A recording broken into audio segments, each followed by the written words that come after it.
네, 제가 대구에 온 지 이제 11년째가 됐습니다.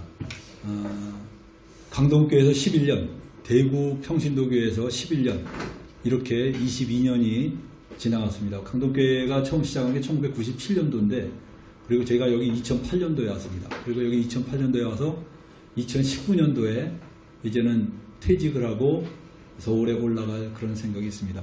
여러분들, 제가 이 대구에 내려온 것은 대구에 교회가 너무 없어서 내려온 게 아닙니다. 그죠? 이 대구에 수백 개의 교회가 있습니다. 그런데 왜 이렇게 강동교회, 어떤 사람은 신학교 안 나온 사람이 설교하고 싶어서 교회를 세운 거로 생각하는 사람이 있어요. 여러분들, 제가 설교할 데가 없어서 대구에 내려와서 대평교회 세우고 그랬겠습니까? 전혀 아니죠. 강동교회 형제들이 제가 서울에서 내려올 때 얼마나 울고 그랬는지 몰라요. 서로 눈물을 흘리면서 제가 여기로 내려왔는데, 여러분들 제가 대구 내려올 때 저희 큰딸은 막 대구 내려가지 말라고 방바닥에서 떼굴떼굴 굴렀습니다. 대구 사람 되기 싫다고. 서울특별시 시민이 되고 싶은데 왜 대구 시민 만드냐고, 그런 식으로 굉장히 아주 섭섭해하고 그랬습니다. 그래도 참 집사람이 이렇게 기쁨으로 동력해줘서 참 너무 감사하게 여기 내려와서 사역하게 됐습니다. 여러분들, 하나님께서 부르심이 있어요, 우리에게. 아마 여러분은, 우리 맨날 이렇게 모여도 몇 명 되지도 않는데 이런 교회가 꼭 존재해야 되느냐? 아니, 우리 여러분들, 여기는 수백 명이 모이는 게 하나님의 뜻이 아닙니다. 하나님은 지금 뭔가 우리에게 메시지하고 계셔요. 여러분들, 저는 오늘 여러분하고 말씀을 같이 나누면서 이거를 다시 한번 되짚어 보려고 합니다. 여러분들, 구약교회는 어떤 교회입니까? 구약교회는 이스라엘이라는 전체가 하나의 교회였습니다. 그래서 여러분들, 구약에 보면 광야교회라는 말이 나오죠. 광야교회. 그 광야 전체에 있는 백성들이 하나님의 그 율법 아래서 함께 예배드리고 함께 경배하고 하나님을 찬양하고 모세의 지도를 받아서 이끌려 갔어요. 그리고 다 온 민족이 같은 종교, 단일 종교로 하나님을 경배하고 제사드렸습니다. 그 구약교회라고 합니다. 그래서 여러분들, 구약교회는 국가로 테두리가 딱 정해졌어요.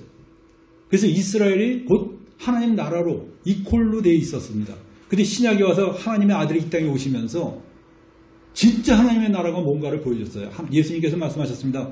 내 나라는 너희 눈에 보이는 나라가 아니라고 그랬습니다. 다시 말하면 신약교회는 뭐냐? 거듭난 사람으로 이루어진, 민족과 국가를 초월해서 거듭난 사람으로 이루어진 교회고, 그리스도께서 머리가 되시고 모두가 형제자매가 되는 이런 교회입니다. 그래서 여러분들, 교회는 굉장히 의미가 깊어요. 여러분들, 하나님 나라가 의미가 없는 게 아닙니다. 나 하나 예수 믿고 구원받으면 됐지. 아닙니다. 하나님 나라라는 것은 여러분들 굉장히 의미가 깊은 메시지를 우리에게 던지는 겁니다. 여러분이 한 명의 백성으로만 사는 게 아니라 하나님 나라 백성으로서 그 나라에 존재하는 그 지체로서 살아간다는 것이 신앙에 얼마나 귀중한 건지 몰라요. 여러분들, 우리가 평신도교회라는 말을 우리가 쓰는데, 이 평신도교회라는 말을 쓰니까 많은 사람이 오해를 합니다. 어떤 오해를 하냐? 이런 오해를 해요. 평신도교회는 대한교회를 생각합니다. 일반교회, 여러분들 대한학교 있죠? 대한학교가 뭐 하는 학교입니까? 학교에 보면 대한학교라고 있어요. 보면 대한학교가 두 가지 종류가 있습니다. 하나는 뭐냐? 학교에 적응하기 힘든 애들이 모여서 따로 다니는 학교가 있고요. 아니면 특수한 목적을 가지고, 여러분, 신앙적인 교육을 더 우선으로 하는, 일반 교육과정을 따르지 않고 이런 것들을 우선으로 하는, 그리고 인성을 더 우선으로 하는 그런 것을 위해서 교육부에서 정해진 교육과정을 따르기 싫어서 만든 그런 학교들이 있어요. 이 대한학교라고 그러죠. 대한학교는 여러분들, 그 일반 졸업장을 교육부에서 인정한 것이 아니기 때문에 일반 졸업장을 못 받고 검정고시를 보게 되죠. 대한학교의 장점들도 있습니다. 여러분들, 평신도교회가 대한교회입니까? 여러분들, 우리 대한교회라면 우리도 참, 이 한국교회 그 틈새 시장을 삐집고 들어간 무슨 하나의 그 교회 비즈니스 개념으로 우리가 생각하는 그런 개념이 아닙니다, 여러분들. 평신도교회는 말이 평신도교회지 실제로는 성경에서 말하고 있는 교회를 이루기 위한 그런 교회입니다. 여러분들, 그리고 또 하나 오해는 뭐냐? 평신도교회는 권위가 실종된 교회. 우리 다 평신도, 니캉니캉 다 똑같다 이래갖고서 그냥 모두가 그냥 다 왕노를 하는 너무나 멋있는 개념이지만 실제로 그런 교회 치고 1년 안에 문 닫지 않은 교회가 없어요.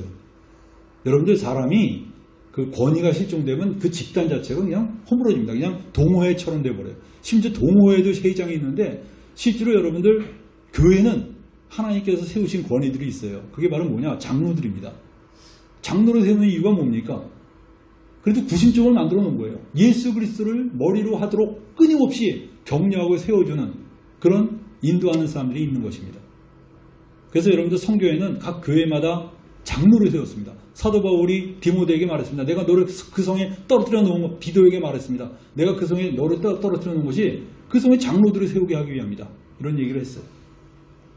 그래서 여러분들 평신도교회는 권위가 없는 교회가 아닙니다.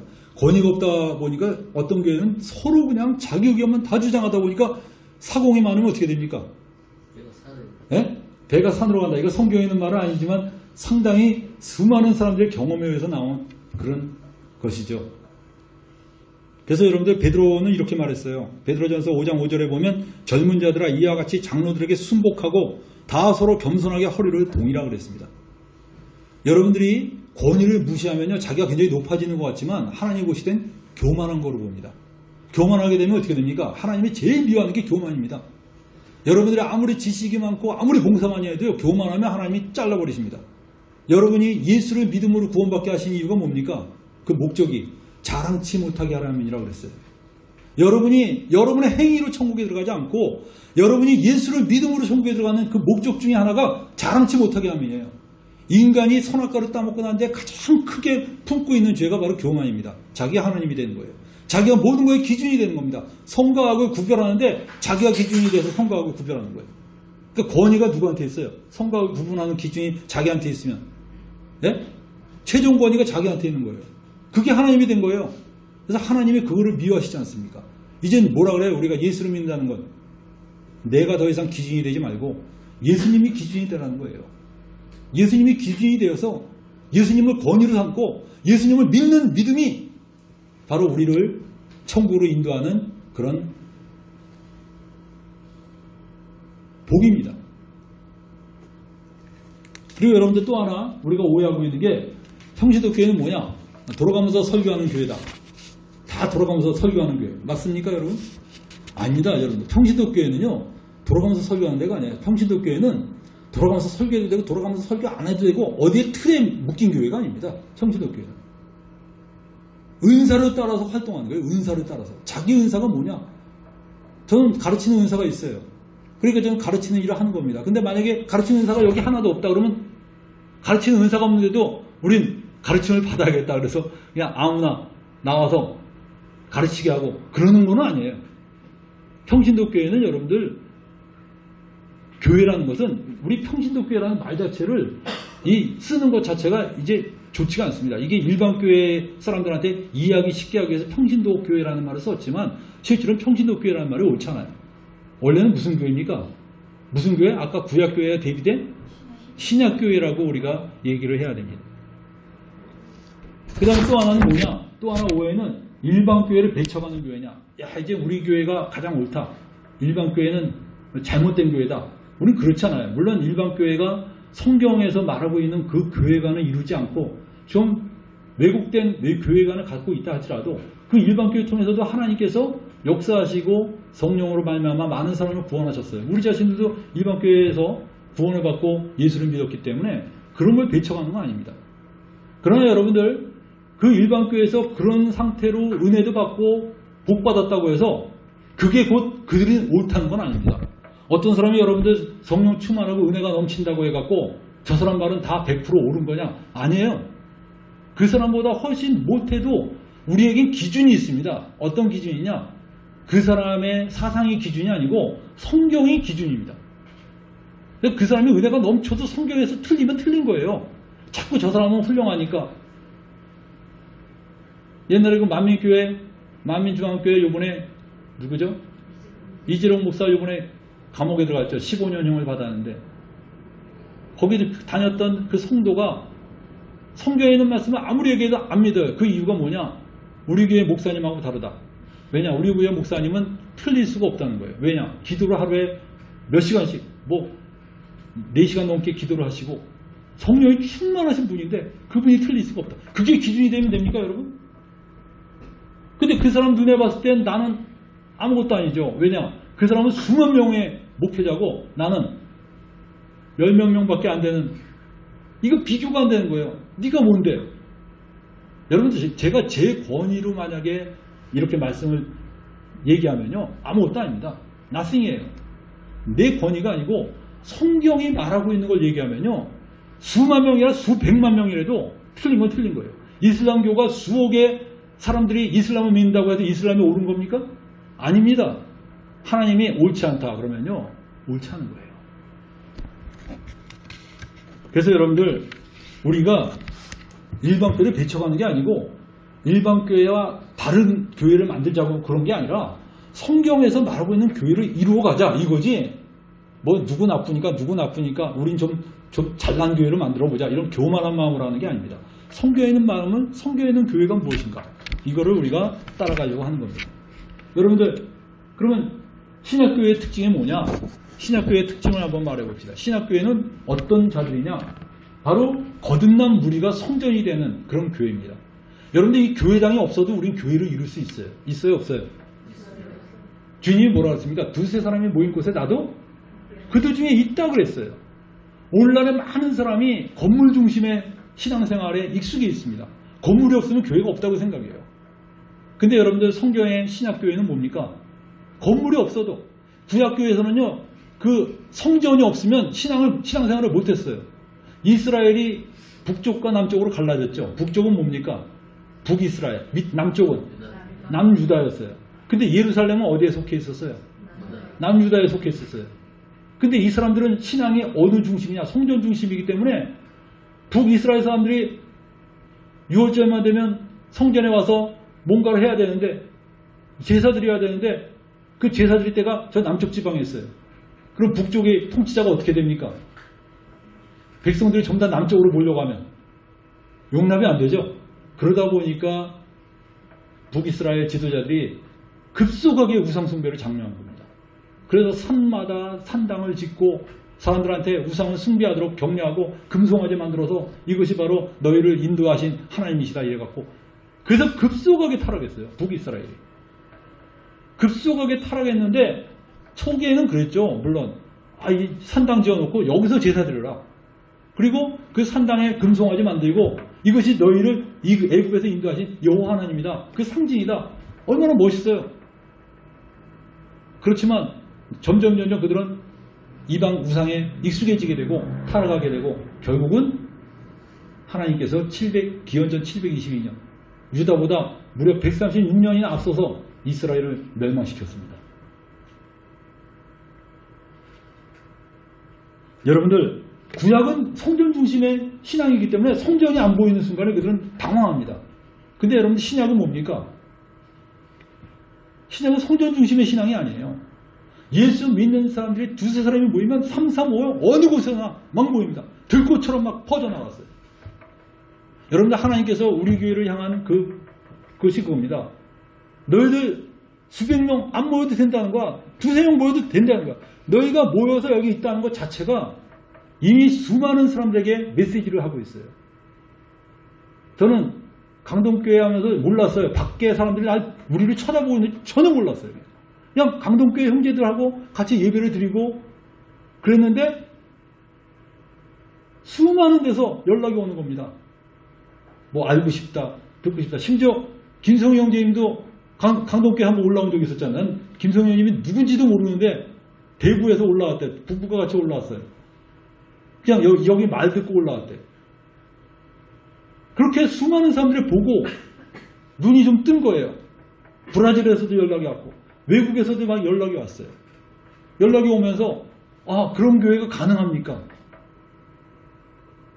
여러분들은 아마 대단한 어떤 일을 하려고 할지 몰라요. 근데 세상에는요, 대단한 일을 하나도 안 했는데도 엄청나게 영향을 끼친 사람들이 많아요. 여러분들, 데이빗 브레이너드 같은 사람은 29살에 죽었는데 그 사람은 인디안들 수십 명 전도하고선 죽었어요. 데이빗 브레이너드가 평생 한 일이 인디안들 수십 명 전도하고 죽은 거예요. 29살에 젊은 나이로 총각으로. 그 사람 수십만 명을 이끌고 있는 그 목사하고 비교하면 어때요? 그 사람 초라합니까? 초라하지 않아요? 진짜 초라하죠. 또 도대체 한 게 뭐냐? 근데 여러분들 데이비드 브레이너가 딱 죽고 난 다음에 그 데이비드 브레이너의 그 일기를 보고요, 수많은 젊은이들이 가슴에 불이 붙기 시작했어요. 미국의 부흥이 일어났습니다. 미국의 부흥이 일어나고요, 미국의 부흥이 전 세계로 퍼져나와서 그 미국 선교사들이 우리나라에 온 거예요. 여러분들 짐 엘리엇 같은 사람들 전도하러 들어갔다가 한 명도 전도 못하고 바로 죽었잖아요. 순교당했잖아. 그 사람 한 게 뭐예요? 가서 죽은 것밖에 없어. 그런데 여러분들 그 짐 엘리엇을 보고 수많은 젊은이들이 막 불이 붙었어요. 내가 가겠다. 나도 가겠다. 여러분들, 여러분은 막 대단한 일을 하려고 그렇게 하지 않았대요. 여러분이 할 일은 뭐냐? 주님 말씀에 순종하는 것만, 순종하면 돼요. 그냥 순종하면. 여러분이 있는 그 위치에서 순종하면 되는 거지, 내가 대단한 일을 이루리라, 그건 여러분 욕심입니다. 여러분이 그냥 순종하고 여러분이 하는 일에 기쁨으로 순종하고 작은 일에도 따르고 가면요, 그 다음에 하나님이 알아서 하나님의 일을 하셔요. 여러분들, 우리는 바로 이런 교회관을 갖고 있어요. 우린 두세 사람이 모이면 교회가 할 수 있다. 그게 뭐 집이든 들판이든 공원이든 얼마든지 우리는 할 수 있어요. 이게 성경에서 말하고 있는 교회관입니다. 유대인들이 봤을 때요, 신학교의 교인들 보면 깜짝 놀랐어요. 자기네들의 짝퉁이 아니야. 이들은 새로운 개념의 신세대 무리들이에요. 왜냐? 성전을 탈피해서 어느 곳에 모이든지 우리가 성전이다 하면서 주님을 예배하는 그 모습은요, 정말 유대인들이 보면 유대인들도 시기할 만한 그런 교회관을 갖고 있는 거예요. 근데 갑자기 우리도 유대인들을 본받아서 유대인이 예루살렘 성전이 갔듯이 우리도 조그만 창고 같은 거 하나 짓고 이걸 성전이라고 그러고, 유대인들이 제사장 있듯이 우리도 사람 하나 세워서 제사장 비슷한 거 만들자 그러면 유대인들이 보면 뭐로 보일까요? 짝퉁으로 보여요. 유대교 짝퉁이구나. 기독교가 유대교 짝퉁입니까? 아닙니다. 기독교는요, 유대교의 실체예요. 실체. 유대교가 그림자고 우리는 그 실체를 보여주는 사람입니다. 또 하나는요, 그 다음에 우리 신학교회가 또 하나 특징이 뭡니까? 형제자매로 부르는 거예요. 여러분이 형제자매로 부르는 것을 어떤 사람은 그게 뭐 대단한 거라고 그러냐? 뭐 아무렇게나 부르면 어떠냐? 은혜만 되면 되지. 은혜만 되면 되지. 여러분들의 그 사고가 굉장히 자기중심적입니다. 내가 은혜 받고 내가 좋으면 됐지. 뭐 그렇게 따지느냐?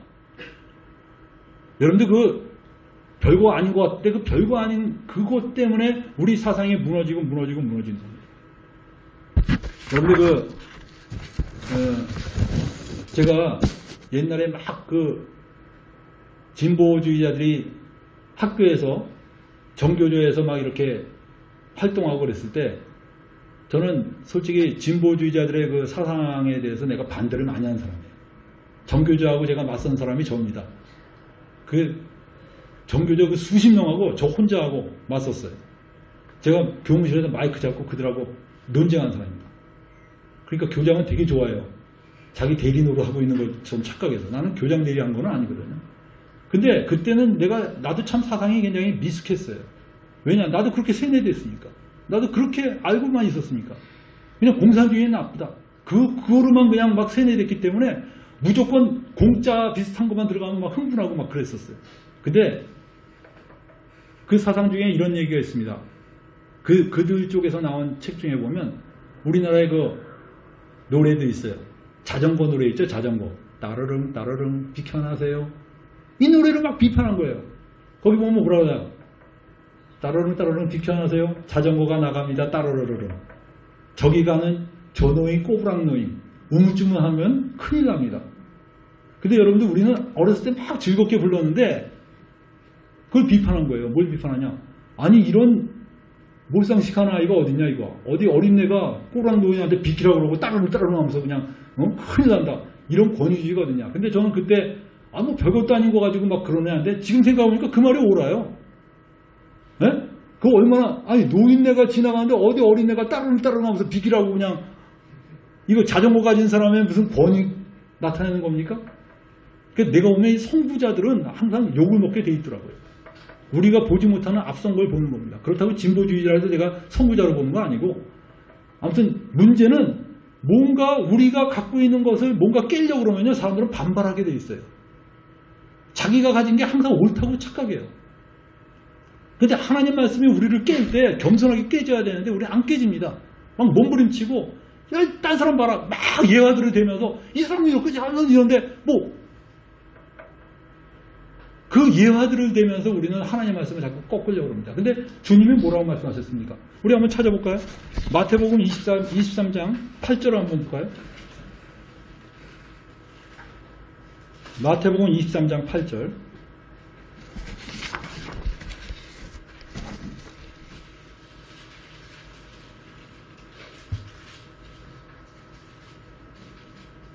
읽어봅시다. 그러나 너희는 납비라 칭함을 받지 말라. 너희 선생은 하나요? 너희는 다 형제냐. 이거 누가 하신 말씀이에요? 뭐라 칭함 받지 말라 그랬어요? 여러분이 저한테 선생님 그러면 되겠습니까? 물론 학교에서 선생님이지만 교회 내에서 여러분들 선생이라 칭함 받지 말라는 거예요. 그 다음 두 번째 뭐라 그랬어요? 땅에 있는 자를 아비라 하지 말라. 이건 자기 아버지한테 아비라 하지 말라는 게 아니고, 이런 교회 내에서 여러분들 아비라 부르면 안 된다는 거예요. 우리 저 캐톨릭에서는 뭐라 불러요? 신부라 부르죠. 그 부각이 무슨 부자입니까? 아비 부자입니다. 그렇고 불리지 말라는 거예요. 근데 걔네들 그렇게 불러요. 신부. 아비 부자 붙입니다. 목사. 무슨 사자입니까 그게? 스승사자예요. 그렇게 불리지 말라 그랬어요. 근데 이렇게 말하면 이제 또 일반교회를 비판한다고 막 흥분하고 그러는데, 아니, 하나님의 말씀을 그냥 말하는 거예요. 그렇게 불리지 말라.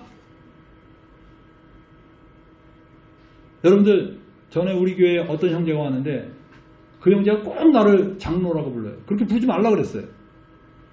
그래도 제가 어떻게 감히 뭐 형제님을 나이도 많으신데 장로라고 부르니까 장로님이랑. 그래서 내가 그랬어요. 그건 내가 그럼 좋아할 것 같냐 그랬어요. 이거 성경의 말씀을 그렇게 역행하려면 이 교회 나가라 그랬어요, 그냥. 그 다음부터 형제님한테 형제님 부르기도 너무 머쓱하다고 그럼 큰형님이라고 부르겠다고. 여러분들 제가 볼 때는요, 우리가 호칭을 형제라고 부르는 것은 주님의 말씀을 따르는 겁니다.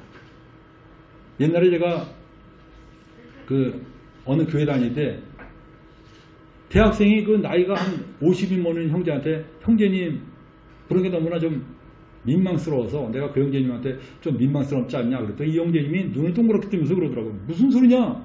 형제님이란 말이 얼마나 아름다운데 자기 괜찮다는 거예요. 그러니까 제가 민망하더라고요. 오히려. 여러분들, 우리가 정말 하나님 앞에서 형제 자매로 불린다는 거 굉장히 귀하고 아름다운 겁니다. 이것은 여러분들 우리가 가족과 같은 그런 자들이라는 거죠. 그리고 여기 또 뭐라 그랬어요? 또한 지도자라 칭함을 받지 마라. 여러분들 우리의 리더는 누굽니까? 그리스도다. 이런 말을 했어요. 근데 여러분들 이 말씀을 여러분이 따르는 게 별거 아닙니까? 별거예요, 별거 아니에요? 네? 네? 여러분들이 이 말씀을 겸손하게 따르는 게 우리가 볼 땐 이렇게 안 하고도 목사님, 집사님, 장로님 이러고도 얼마나 참 잘 나갑니까? 교회들이 잘 돼요. 누가 안 된다는 거 아니에요. 그런 데도 있어요. 그러나 우리가 겸손하게 주님이 이렇게 말씀하시기 때문에 우리 이 말씀을 따릅니다. 귀한 겁니다, 여러분들. 귀한 거예요. 그게 왜 아무것도 아닌 겁니까?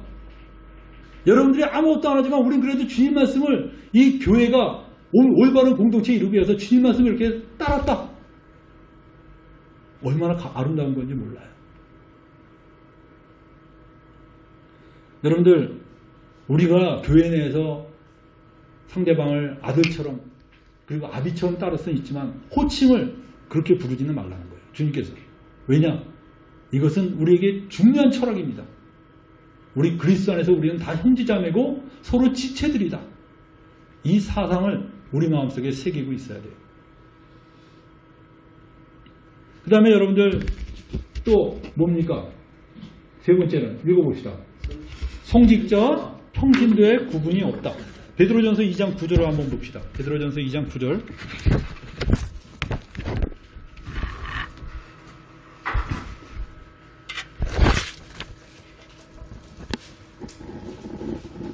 네, 2장 9절 한번 보면 읽어볼까요?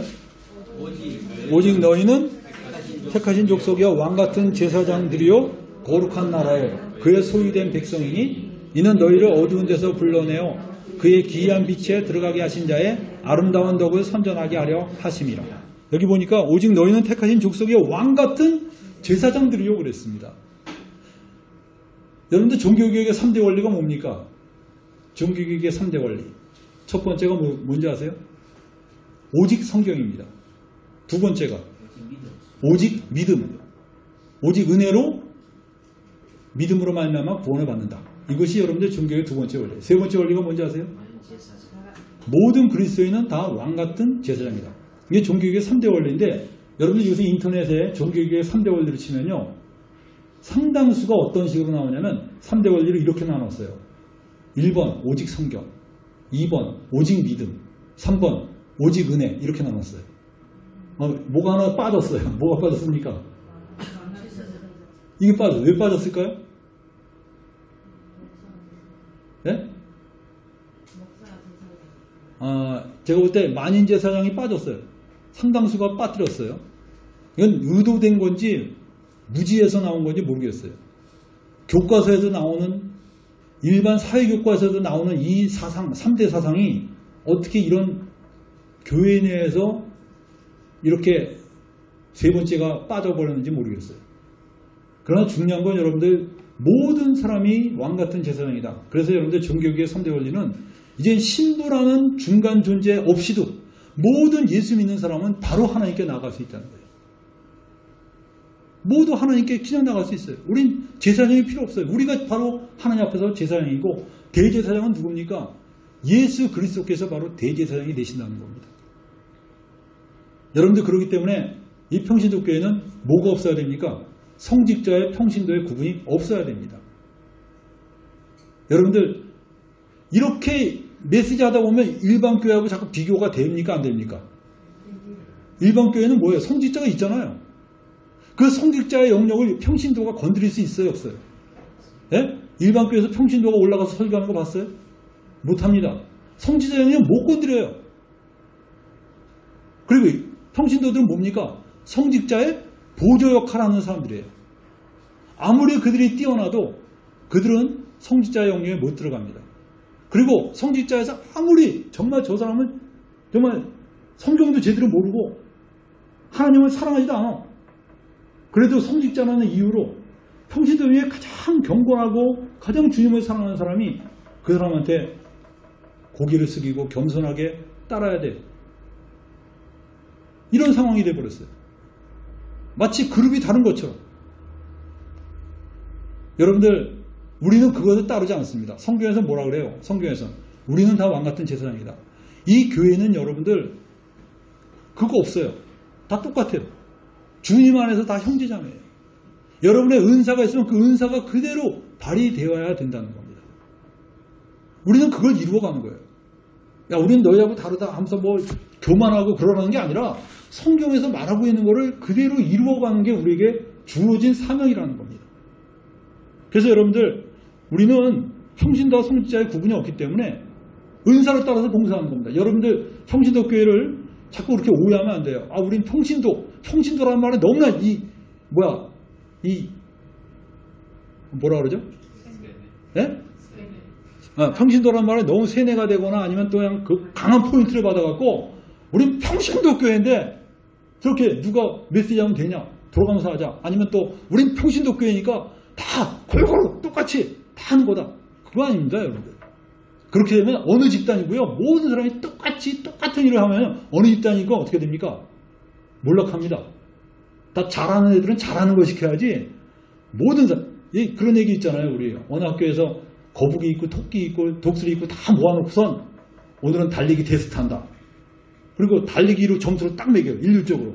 그리고 거북이는 어떻게 돼요? 낙제입니다. 낙제. 두 번째는 오늘은 수영 시험이다. 이래놓고 토끼도 다 물속에 집어넣고 수영하라고 다 그래요. 그럼 거북이는 제법 수영치는데 토끼는 죽습니다. 그냥 낙제를 시켜버린 거예요. 세 번째, 이번엔 나는 수업이다. 독수리는 확 날아가는데 토끼들은 다 떨어져 죽습니다. 거북이 그냥 떨어져 죽어요. 어떻게 돼요?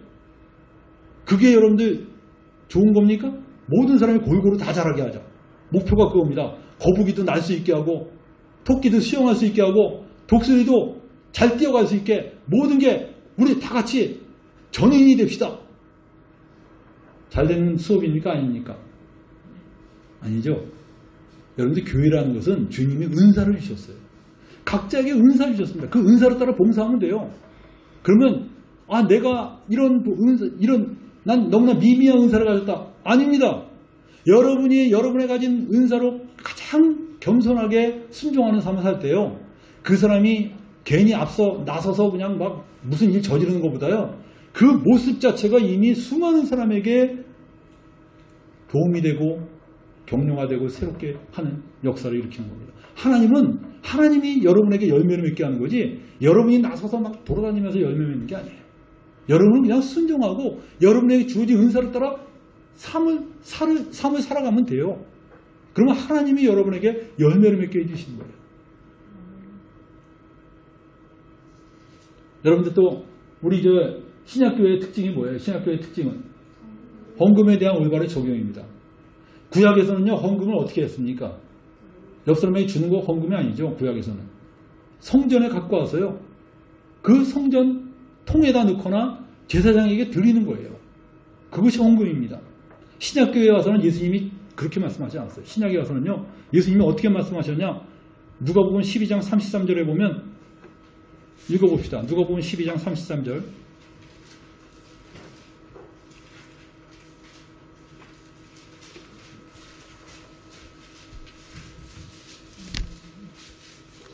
읽어볼까요? 너희 소유를 팔아 구제하여 낡아지지 아니하는 주머니를 만들라. 곧 하늘에 둔 바 다함이 없는 보물이니 거기는 도적도 가까이 하는 일이 없고 좀도 먹는 일이 없느니라 그랬어요. 여러분들 뭐예요? 하늘에 다함이 없는 보물이 어떤 거라고 그랬어요? 너희 소유를 팔아서 어떻게 하라고요? 구제하라는 거예요. 하늘의 보물이라는 게 뭐예요? 그게 헌금이니까 하늘의 보물이 있는 거죠. 그리고 마태복음 25장에 뭐라고 그랬어요? 이 지극히 작은 자에게 한 것이 곧 나에게 한 거라 그랬어요. 여러분들 신약에서의 헌금과는 그런 구약적인 예배당 중심적인 그런 헌금이 아니라 정말 형제자매를 돕고 주변에 어려운 사람 돕는 게 헌금이에요. 저는요, 우리나라의 국민들이 11조의 반만 자기 주변의 이웃을 위해서 썼더라면 어떤 일이 생겼을까요? 네? 아무 일도 안 생겼다. 뭔가 사람들이 기독교인에 대한 인식이 달라졌을 거다. 어떻게 생각하세요? 네? 오늘날 여러분들 많은 기독교인들이 직장 내에서 뭐로 인식되고 있느냐? 저는 아주 피부로 체험합니다. 많은 기독교인들이 직장 내에서요, 구두쇠, 절대 돈 안 쓰는 사람, 신발끈 제일 오래 매는 사람, 식당에서. 왜 그래요? 전 이해가 돼요. 더 짜낼 돈이 없어. 교회에 11조, 감사모 60몇 가지 헌금하다 보니까. 그러니까 이웃을 위해서 쓸 수 있는 게 이걸로 위로하는 거야. 난 교회에다 냈으니까 교회에서 이웃을 위해서 잘 써주겠지. 우리는 그런 개념 안 갖고 있어요. 우리는 헌금, 그런 걸 헌금이라고 생각하지 않습니다. 물론 그것도 여러분들 필요한 헌금 중에 하나입니다. 교회 내에도 물론 드려야죠. 그러나 여러분들 이웃을 위해서 돕는 게 왜 헌금 아닙니까? 어려운 사람 돕는 게 왜 헌금 아닙니까? 그것도 헌금이에요. 굉장히 귀중한 헌금입니다. 주님이 말씀하신 헌금이에요, 그게. 이것이 하늘에 보물을 쌓아두는 거라는 거예요, 이것이. 여러분들, 이런 교회를 여러분 이루어가야 됩니다. 그래서 교회 내에서는요, 형제자매들 서로 돕고, 서로 격려해주고, 세워주고, 이렇게 함으로써 사람들이 그리스도의 사랑을 느끼고 서로 아름답게 세워져 가는 것입니다. 여러분들, 저는 주님께서 여러분을 이렇게 부르신 거, 여러분들 지금 아무것도 아닌 것 같죠? 여러분이 왜 이 교회에 나왔을까요? 여러분이 볼 때 글쎄 얼떨결에 나오다 보니까 이게 나오겠는데 이렇게 생각할지 몰라요. 저는 그렇지 않다고 봐요. 하나님께서 여러분을 부르신 겁니다. 여기 불러 모은 거예요. 세상에 머리카락 하나도 떨어지는 것도 하나님이 허락하지 않으면 떨어지지 않는다 그랬는데 참새 한 마리 떨어지는 것도 하나님이 허락하지 않으면 떨어지지 않는다 그랬어요. 하나님이 여러분 여기 나왔을 때 얼떨결에 나온 거라고 생각하면 큰 오해입니다. 하나님이 여러분 불러 모으신 거예요. 하나님의 뜻은 우리들이 수천 명, 수만 명이 되는 게 아니라 이런 교회가 수천 개, 수만 개가 되는 게 하나님의 뜻입니다. 이 교회 자체가 수만 명이 되는 게 아니라 이 교회는 사람 조금이라도 상관없어요. 너희가 올바로 하나님의 교회를 이루고 아름답게 살아가는 걸 보면 우리를 보고 다른 사람들이 교회를 만드는 거예요. 수없이 많은 교회들 퍼져나가는 거. 그것이 주님이 원하시는 겁니다. 주님이 선택하는 건 틀림이 없어요. 여러분들 주님한테 수천 명이 왔었습니다. 그 떡 5개하고 물고기 2마리 그걸로 그 수천 명이 다 먹고요. 배불리 먹고 이들이 그 다음에 막 몰려와서 예수님 어디 계시다 그러면 그냥 빈손으로 뛰쳐가는 겁니다. 떡 다 먹여주셔요. 근데 예수님이 한번 그들한테 그랬죠. 너희들은 나를 보러 온 것이 말씀을 들어온 게 아니라 이 떡 먹으러 왔다. 그래서 예수님이 너희들이 그 떡을 구하지 말고 하늘로부터 오는 떡을 구해라. 그 떡을 우리에게 주십시오. 그랬더니 내가 바로 생명의 떡이다. 그러니까 사람들이 예수님이 어떻게 먹어요? 다 떠났어요. 몇 명 남았는지 아세요? 예? 몇 명이요? 12명 딱 남았어요. 12명. 그러니까 예수님이 그랬습니다. 베드로에게. 너도 가려느냐? 너희도 가려느냐? 그러니까 베드로가 뭐라 그랬어요? 생명의 말씀이 여기 있사오매 우리가 네게로 가오리까? 그러니까 예수님이 뭐라 그랬어요? 내가 너희를 택한 것이 아니냐. 내가 너희를 택했다. 여러분들 예수님도요. 12명밖에 안 남았어요. 수천 명이 다 떠나고 12명밖에 안 남았어요. 그 뛰어나신 예수님이 그 능력 많으신 예수님이 12명 남았어. 예수님이 막 야 떠나지 말라고 막 붙잡고 야 이거 어떤 비즈니스를 해야지 이 사람들을 다 유지하고 있을까. 예수님 그런 데 관심 없어요. 예수님은 정말 올바로 주님을 따르기를 원하는 사람 12명이라도 돼. 5천 명 필요 없어요. 근데 그 12명이 어떻게 됐어요? 예수님이 선택한 게 옳았습니까? 잘못 택하셨어요. 옳았죠? 그 12명이 세상을 변화시키잖아요. 12명이 세상을 변화시키는 거야. 베드로가 이제부터 나 세상을 변화시키겠습니다. 결심해서 됩니까? 아니요. 예수님 그러지 말라고 그랬어요. 가만히 있으라 그랬어요. 너 가만히 있으라. 오직 성령이 너에게 임하시면 너희가 예루살렘과 유대와 예루살렘과 유대와 사마리아와 땅끝까지 이르러 내 증인이 될 것이다. 그리고 성령을 부어주시니까 능력이 나타나잖아요. 역사가 나타나잖아요. 여러분들 예수님이 여러분을 선택하신 겁니다. 저는 이번에 그 태지연수 가서 아주 재밌는 얘기를 들었어요. 박지성 알죠? 박지성. 축구선수 박지성이 축구를 잘했어요? 못했어요? 이 친구가 고등학교 때 축구를 조금 2% 부족하게 했대요.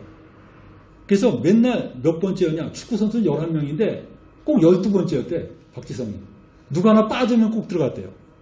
그래서 감독들이 스카웃을 하는데 박지성 쟤는 정말 아까운데 뭐가 부족해. 그래서 모든 감독들이요. 박지성을 제2번 후보로 놔뒀다가 모자르면 걔 데리고 오려고 딱 했는데 다 채워지니까 박지성 데려가는 대학이 없는 거예요. 그러니까 이 고등학교의 감독이 박지성이 참 열심히 뛰는 애인데 너무 아깝다 그래서 자기 친구 감독한테 막 애걸복걸 해갖고 명지대학교에 그 마침 수영선수 하나가 TO가 모자라갖고 그 수영선수 TO로 박지성이 들어갔대요. 명지대학교에. 그러면서 죽어라고 뛰는데 명지대학교에서도 항상 12번이야. 12번. 뭐가 부족해. 근데 히딩크가 딱 보더니 히딩크는 딴 사람이 보지 못하는 눈을 갖고 있어요. 히딩크가 박지성을 국가대표로 딱 불렀어요. 그러니까 박지성이 이해가 안 되는 거예요. 그래서 히딩크하고 한번 대화 목록이 있더라고요. 박지성이 히딩크한테 가서 그랬어요. 감독님, 제가 왜 국가대표로 선출됐는지 잘 모르겠다고 그랬어요. 맨날 후보로 뛰는 자기인데. 그러니까 히딩크가 그랬습니다. 어떤 선수가 국가대표로 선출되느냐? 그랬더니 박지성이 그랬습니다. 축구를 잘하는 선수입니다. 그럼 축구를 잘한다는 게 뭐냐? 그랬더니 축구 잘한다는 게 뭐예요? 골 잘 넣는 겁니까? 아니죠. 그건 골 잘 넣으면 공격수가 골 잘 넣는 거지. 포지션마다 다릅니다. 박지성이 그랬어요. 포지션마다 다릅니다. 그랬어요. 제대로 말을 했어요. 포지션마다 뭘 잘하는지 알아야 될 거예요. 수비는 수비를 잘해야 되고, 골키퍼는 골을 잘 먹어야 되지, 골키퍼가 막 골도 집어넣고 그러는 거 아니잖아요. 그러니까, 히딩크가 말했어요. 너의 포지션이 뭐냐 그랬더니, 박재성이 미드필더입니다. 그럼 미드필더는 뭘 잘해야 되냐 했더니, 부지런히 뛰어다니는 거라는 거야. 공격과 수비, 양쪽을 다 커버하면서 공격을 카트하고 부지런히 뛰어다니는 거다. 그래서 박지성한테 물어봤대, 히딩크가. 넌 뭘 잘하냐 했더니 부지런히 뛰어다니는 거 잘합니다. 그러는데. 그래서 히딩크가 그래서 내가 너를 택했다는 거예요. 박지성이 그 말을 듣고요. 가슴이 그냥 뿌듯한 거예요. 그때부터 박지성이 죽을둥살둥 뛴 거야. 입에 단내가 나게 뛴 거예요. 누구보다도 산소 탱크 아닙니다. 산소 탱크. 박지성이 2002년도 월드컵에서 슛 넣는 광경 봐요. 기가 막히잖아. 누구도 박지성이 그런 일 할 줄 몰랐어요. 그냥 슛을 딱 넣고 딱 이러고 뛰는데 그냥 사람들이 막 아우성이었죠. 아우성. 그리고 박지성이 영국의 맨체스터에서 주전으로 뛰게 됐죠. 누가 알았어요? 우리나라 어느 감독도 박지성의 그 변을 못 봤는데 히딩크는 봤어요. 예수님은 어떨까요? 예수님이 히딩크보다 못할까요? 예? 여러분들 예수님이 여러분 딱 보고선 불러놓은 거 예수님은요 히딩크하고 비교가 안 돼요. 저 아무것도 아닌데 그래서 내가 알아서 불렀다. 너는 네 할 일만 잘하라. 네 할 일 잘해라. 내가 알아서 너 불렀다. 여기다 모아놓은 거예요. 그냥 모아놓은 거. 너희들은 그냥 모여서 예배 드리면 돼 그냥. 난 하나님 나라 전체에서 바로 일을 하고 있는 거다.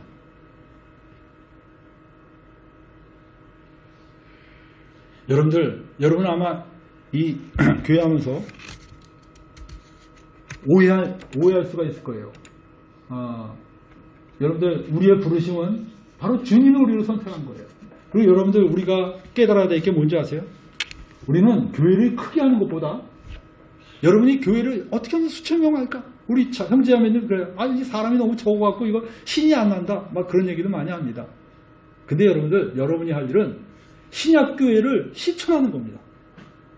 딴 거 필요 없어요. 여러분들이 성경에서 말하고 있는 그 신약교회를 이 공동체에서 여러분이 실천하는 거, 그것이 여러분들 하나님이 기뻐하신 거고, 여러분들 몇 명 더 나오게 하고 그게 중요한 게 아니라 여러분이 신약교회를 이루어가는 그 모습 자체가 이미 수많은 사람들에게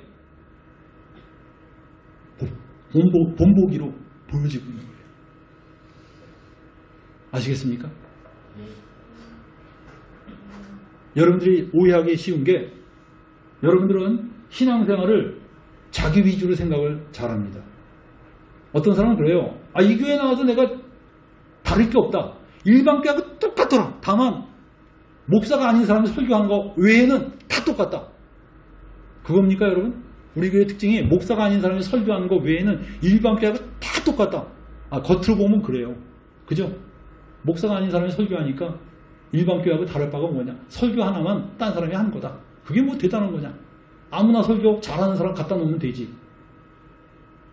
맞습니까? 솔직히 지금까지 그렇게 생각한 사람 솔직히 자수하세요. 네? 그렇게 생각했죠?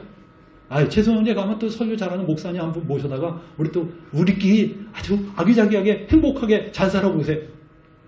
여러분들 그렇게 신앙생활하면 그 누구를 중심으로 한 신앙생활이냐면 자기 중심적인 신앙생활이에요.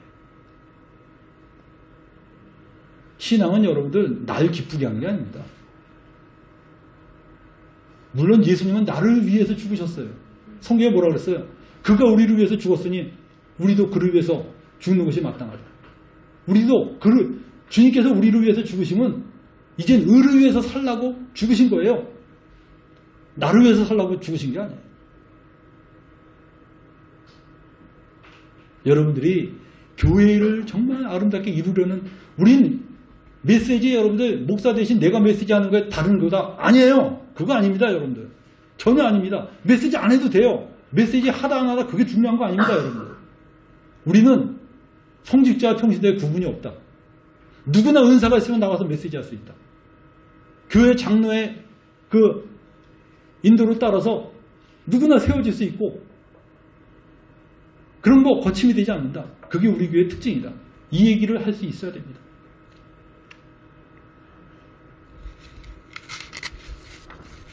여러분들 그냥 만약에 여러분들이 지금까지 그래 난 교회 나가서 설교 듣고 그게 참 좋더라 그거에만 초점을 맞췄던 사람은요 아마 제가 떠나가면 그럴 거예요. 그래 이제 더 설교 잘하는 사람 어느 교회 가니까 참 목사님 설교가 좋더라 거기 들으러 가자. 그래 여러분 들으러 갈 수 있어요. 그럼 뭡니까? 나 위주의 신앙생활을 한 겁니다. 여러분이 실천한 게 뭐가 있어요? 하나님 앞에서 실천한 게 뭐가 있습니까? 주님이 너희 교회에 이렇게 한 것 중에 실천한 게 뭐가 있냐고요. 그냥 설교 들으러 내 귀를 즐겁게 하는 그 설교 듣기 위해서 실천도 잘 안 하면서 수십 년간 설교 들었어도 전혀 실천 안 하지 않습니까? 그렇게 뭐 사랑 뭐 얘기해도 뭐 우리 별것도 아닌 걸로 우리 싸우고 막 다투고 그러잖아요.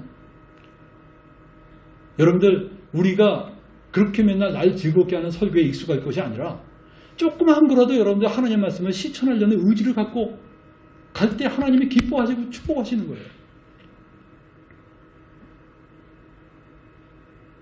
여러분들 인본주의적인 사고방식, 이기적인 사고방식 버리시고요. 어떻게 하면 하나님 말씀을 실천하는 교회를 만들 것인가. 여기에 여러분이 초점을 맞춰야 됩니다. 오늘날에 여러분들 목회자 세미나를 가면 전부 다 뭐에 초점 맞춰져 있는지 알아요? 목회자 세미나에서 뭐가 가장 강조되는지 알아요? 어떻게 하면 사람을 많이 불러 모을까? 그 사람을 불러 많이 모으기 위해서 성경 말씀에 말하는 많은 부분들을 그냥 생략, 타협.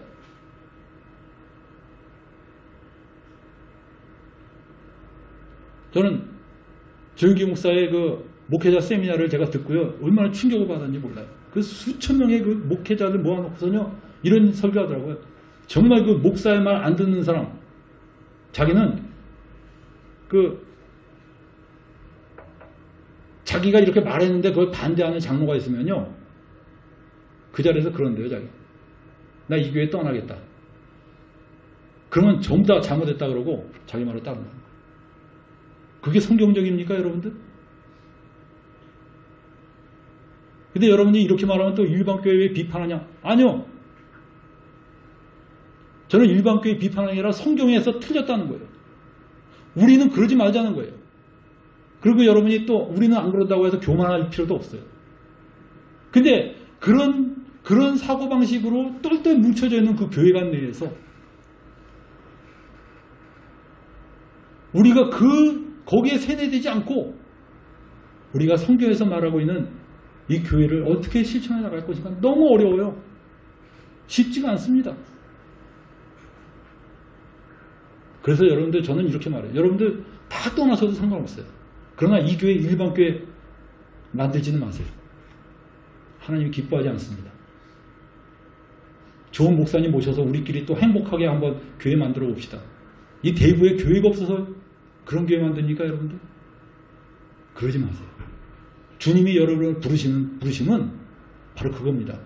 성경에서 말하고 있는 교회 너희가 만들어 보라는 거예요. 실천해 보라는 거예요. 직접 그렇게 해봐라. 너무나 많은 사람들이 종교 비즈니스로 빠져가고 있을 때 우리는 그러지 말고 정말 성경에서 말하고 있는 그 교회 이루어가보자. 여러분들 하는 거 아무것도 없이 여기 앉아만 있어도요. 여러분 큰일을 하고 있는 거예요. 여러분이 이 교회 내에서 나 굉장한 봉사를 하고 있다 하지 않아도 그냥 앉아서 여기 있다는 것 존재 자체가 한국의 수많은 사람들에게 도전을 주고 있고 영향을 주고 있는 것입니다. 저는 강동교회 제가 내려오면요. 메신저가 없어요. 강동교회. 내려오면서. 그냥 사람들이 흐지부지 일반교회 가겠지. 세상에 11년 동안 그 강동교회 존재하는 거예요. 얼마 전에 연락이 왔더라고요. 사람들이 몇 명 없는데 집세 내면서 있는 게 너무 버겁다. 그래서 어디로 옮길까 생각했는데 뭐 그러라 그랬어요. 중요한 게. 근데 또 한 자매님이 반대하면서 무산됐어요. 그래서 그냥 그 장소에 그대로 있더라고요. 근데 많은 사람이 거기 찾아와요. 구경하고 갑니다. 이런 게 가능하군요.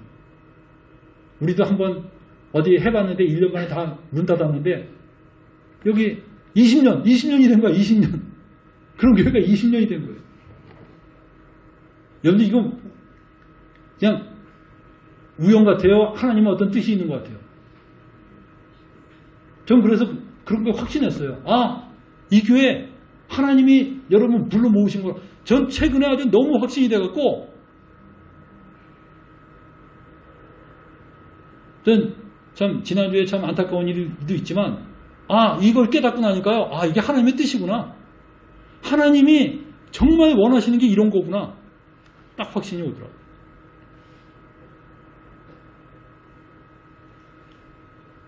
저는 여러분들 우리 누가복음 12장 31절 한번 보겠습니다. 누가복음 12장 31절.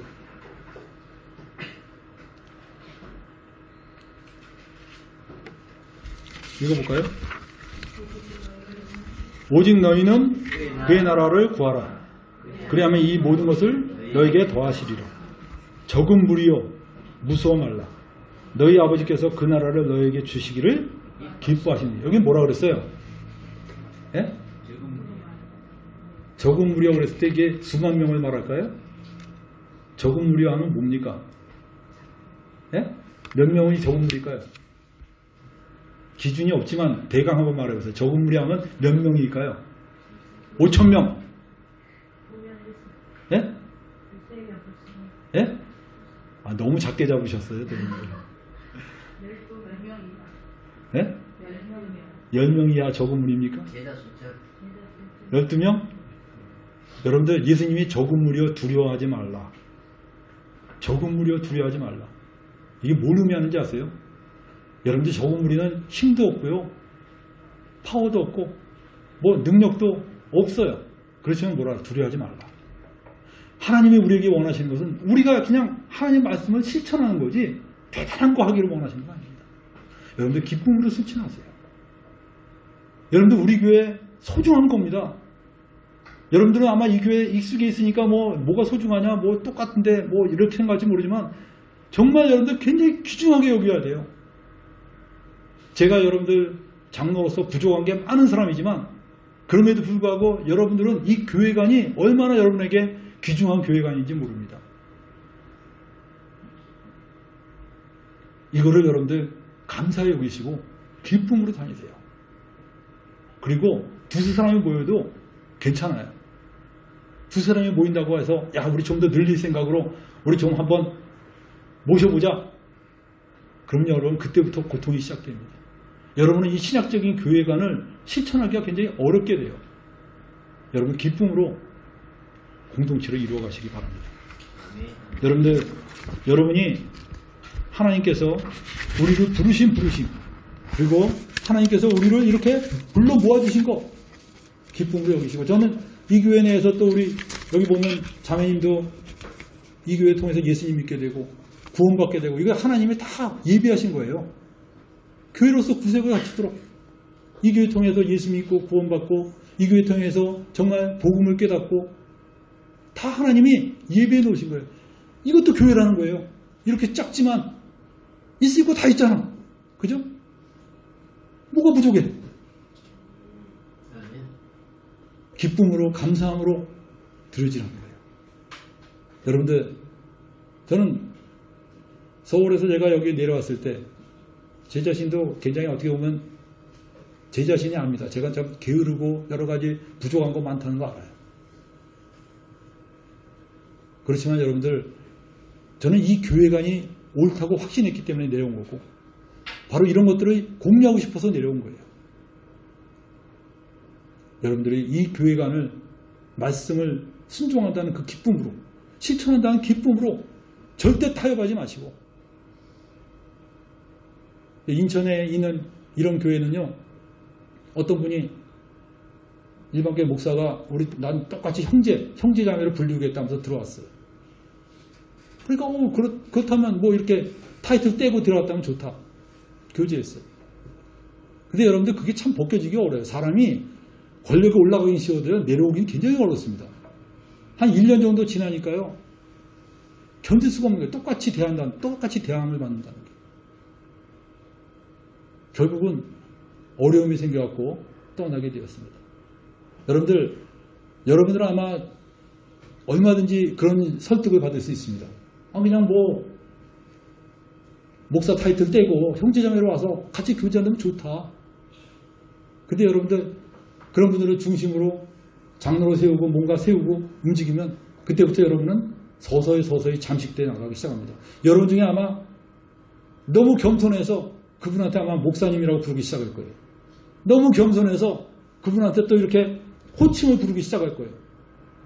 근데 자기가 하나님 말씀을 어기고 있다는 걸 모르고 스스로 자기는 겸손해서 그 사람을 위해서라고 말해준다고 생각할 거예요. 그러면서 서서히 교회를 오염시키고 결국은 다시 성직자와 평신도의 구분이 있는 그런 교회를 만들어갈 거예요. 그러지 마세요. 아시겠어요? 하나님 말씀을 기쁨으로 순종하고 별거 아니지만 난 능력도 시극히 없지만 그러나 하나님 말씀, 이 작은 말씀이라도 내가 실천하라는 이 마음으로 여러분 신앙생활 하기를 바랍니다. 우리 기도합시다. 하나님 아버지 감사합니다. 주님께서 우리를 이렇게 불러 모아주신 것은 하나님의 큰 계획과 뜻이 있는 걸 알고 있습니다. 주님, 우리 형제자매들 마음속에 이런 사명감을 주시고 우리가 교만하지 말고 자만하지 말고 겸손함으로 우리 자신들이 하나님의 말씀을 실천하는 그러한 형제자매들 되게 해 주시옵소서. 주님, 이 귀중한 정말 이 귀중한 이 교회관을 우리가 버리지 않게 해 주시옵소서. 예수님의 이름으로 기도합니다. 아멘. 자, 우리 이거 잠깐 보면 그렉 옥덴 박사가 쓴 계급적 제도교회요, 유기체적 교회로 거듭나라라는 이 글이 있습니다. 여기 보면 이분이 비교를 굉장히 잘했어요. 유기체적 교회와 제도적 교회가 있는데 이 사람은 미국 퓰러 신학교 목회자 박사과정 책임 교수인데 이런 얘기를 했습니다. 유기체적 교회는 출발점이 뭐냐? 그리스의 몸. 교회는 그리스도께서 내주하는 백성 전체가 교회라는 거예요. 다시 말하면 두세 사람이 모인 곳이 바로 교회라는 겁니다. 근데 제도적 교회는 뭡니까? 교회 안에서 지도력을 행사하는 직분들, 즉 목사, 장로 이런 게 있어야지 교회다라고 생각합니다. 그리고 교회는 하나님의 말씀을 올바르게 선포하고 성례가 시행되는 곳에서 발견된다고 생각해요. 이게 다른 거예요. 유기체적 교회야, 제도적 교회. 그다음 유기체적 교회는 뭡니까? 아래에서 위로 향합니다. 3, 4, 5 모여서 교회를 형성하고 거기서 장로가 선출돼요. 근데 제도적 교회는 위에서 내려옵니다. 신학교 졸업한 사람이 그냥 목사가 돼서 사람들을 다스립니다. 여기 뭡니까? 교회의 사역은 성령께서 그리스도의 몸 전체에 나신 은사로 이루어지는데 모든 사람이 은사를 따라 활동하는 게 유기체적 교회인데 제도적 교회는 뭡니까? 사역은 성직자의 영역이라고 생각합니다. 그래서 그 사람의 은사가 이끌어낼 건가? 네? 성직자는 무조건 메시지해야 되고 사람들의 지도자가 돼야 돼요. 그 다음에 사역의 구별은 유기체적 교회는 모든 사역은 평신도의 사역이에요. 근데 제도적 교회는 평신도의 사역은 성직자의 사역을 보충하는 2차적인 것이다 라고 말합니다. 유기체적 교회는 하나의 백성입니다. 근데 제도적 교회는 두 백성이에요. 성직자와 평신도 구분이 있어요. 여기 하나의 사역인데 여기는 두 사역이 돼요. 그리고 이 그렉 옥덴 박사가 저도 세상적인 직위를 자꾸 얘기하게 되는데 그렇지 않으면 이게 권위가 안 쓴다고 자꾸 사람들이 생각하니까 이렇게 목회학을 연구한 사람들 말하는 게 뭐라냐. 읽어보세요. 맨 제목 시작. 계급적 제도교회요, 유기체적 교회로 거듭나. 이거를 권면하는 겁니다. 왜냐? 이게 성경적이니까. 성경적이니까 이렇게 권면하는 거예요. 그렇기 때문에 여러분들은 제도적 교회에 대해서 열등감을 느낄 필요가 있어요, 없어요? 없습니다. 예? 없어요. 솔직히 지금까지 열등감 느꼈죠? 아니 사람들이 막 그냥 너희 목사도 없다며, 이단이며, 이단 아니냐, 뭐 얼마나 그런 얘기 많이 듣습니까? 그거 듣기 싫어서 안 나오는 사람도 있더라고요. 과거에 보니까. 큰 교회 가면 신분이 보장되는 것 같잖아요. 어느 교회입니까? 그 큰 교회 이름을 딱 말하면서 제가 그 교회 교회입니다. 이러면 신분이 보장되는 것 같거든요. 그게 그렇게 중요합니까, 여러분?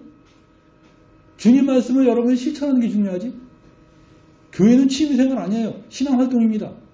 어떤 교회를 이루어가느냐, 그게 신앙활동이에요. 나 그냥 교회 잘 다니고 행복하게 살고 있다. 그거 신앙활동 아니에요, 여러분들. 교회를 이루는 거, 하나님 나라를 내가 이루고 있는 거, 그거 아주 중요한 신앙활동입니다. 여러분들 이거 놓치지 마시기 바랍니다.